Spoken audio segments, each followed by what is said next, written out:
Hello and welcome to Daily Tech Tutor. In this video, I'm going to teach you how to add and manage friends in Monopoly Go. If this tutorial helps you, then consider subscribing and liking the video.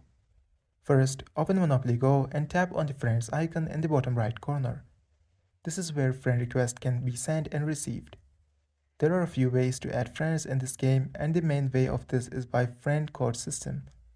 You can see your friend code here, and you can copy this, with which they can send a friend request. Similarly, you can enter your friend's code here by tapping on the search icon and entering their code. There are also other ways of adding friends, such as contacts. When you tap on this, you can start adding your friends by typing in their phone number and pressing continue.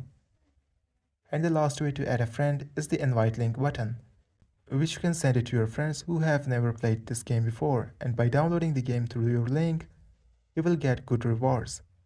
It's basically like a referral link. Once your friend accepts your friend request, check out any in-game communication features like chat or gifting options. This was for today's tutorial. If this video helped you, then consider subscribing and liking the video.